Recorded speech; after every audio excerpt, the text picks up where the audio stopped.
നടി ഹണി റോസിനെ ലൈംഗികമായി അധിക്ഷേപിച്ചെന്ന കേസിൽ ജാമ്യം ലഭിച്ചിട്ടും ജയിലിൽ നാടകം തുടർന്ന വ്യവസായി ബോബി ചെമ്മണ്ണൂർ. ജാമ്യം ലഭിച്ചിട്ട് സാങ്കേതിക കാരണങ്ങളാൽ പുറത്തിറങ്ങാനാവാത്ത തടവുകാർക്കും മോചനത്തിന് അവസരമൊരുക്കിയ ശേഷമേ പുറത്തിറങ്ങൂ എന്ന നിലപാടിലാണ് ബോബി. ജാമ്യ ബോണ്ട് ഒപ്പിടാനും വിസമ്മതിച്ചു. ഉപാധികളോടെയാണ് ഹൈക്കോടതി ഇന്ന് ബോബിക്ക് ജാമ്യം അനുവദിച്ചത്. അതേസമയം ബോബിക്ക് ജയിലിൽ VIP പരിഗണന കിട്ടിയെന്ന ആരോപണം ജയിൽ വകുപ്പ് അന്വേഷിക്കും.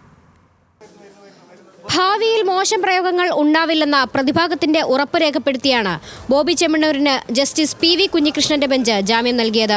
തുടർന്ന് ജാമ്യ ഉത്തരവുമായി കാക്കനാട് ജില്ലാ ജയിലിലേക്ക് ഇറങ്ങിയ അഭിഭാഷകനോടും സംഘത്തോടും എത്തേണ്ടതില്ലെന്ന് ബോബി ചെമ്മണ്ണൂർ അറിയിക്കുകയായിരുന്നു. ഉത്തരവുമായി എത്തിയാൽ ജാമ്യ വ്യവസ്ഥയുടെ ഭാഗമായ ബോണ്ടിൽ ഒപ്പിടില്ലെന്നും ബോബി വ്യക്തമാക്കി. ജാമ്യം ലഭിച്ചിട്ടും സാങ്കേതിക കാരണങ്ങളാൽ ജയിലിൽ കഴിയുന്നവർക്ക് പുറത്തിറങ്ങാൻ അവസരമൊരുക്കും.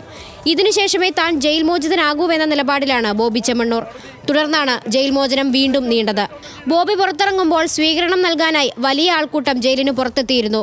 പ്രഥമ ദൃഷ്ട്യാ ബോബി ചെമ്മണ്ണൂരിനെതിരെ കുറ്റം ചുമത്താൻ മതിയായ കാരണങ്ങളുണ്ടെന്ന് ഹൈക്കോടതി നിരീക്ഷിച്ചു.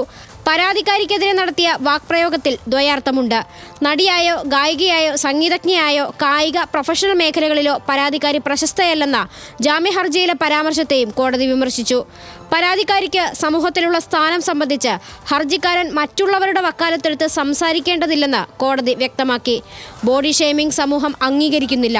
അതിനാൽ ആണായാലും പെണ്ണായാലും മറ്റുള്ളവരെക്കുറിച്ച് പ്രസ്താവന നടത്തുമ്പോൾ ജാഗ്രത പുലർത്തണമെന്നും കോടതി ഓർമ്മിപ്പിച്ചു. 50,000 രൂപയുടെ സ്വന്തവും സമാന തുകയ്ക്കുള്ള രണ്ടുപേരുടെയും ജാമ്യ ബോണ്ട് കെട്ടിവെക്കണം എന്നതടക്കമുള്ള ഉപാധികളിലാണ് കോടതി ജാമ്യം അനുവദിച്ചത്. അന്വേഷണ ഉദ്യോഗസ്ഥൻ ആവശ്യപ്പെടുമ്പോൾ ഹാജരാകണം, അന്വേഷണവുമായി സഹകരിക്കണം, സാക്ഷികളെയും മറ്റും ഭീഷണിപ്പെടുത്തുകയോ പ്രീണിപ്പിക്കുകയോ ചെയ്യരുത്, കേസിനെ ബാധിക്കുന്ന നടപടികളൊന്നും പാടില്ല, സമാനമായ കുറ്റകൃത്യം ചെയ്യരുത് തുടങ്ങിയവയാണ് മറ്റുപാധികൾ. വ്യവസ്ഥകൾ ലംഘിച്ചാൽ ജാമ്യം റദ്ദാക്കാൻ പ്രോസിക്യൂഷനും പരാതിക്കാരിക്കും നടപടി സ്വീകരിക്കാമെന്നും ഉത്തരവിൽ കോടതി വ്യക്തമാക്കി. ന്യൂസ് മലയാളം, കൊച്ചി.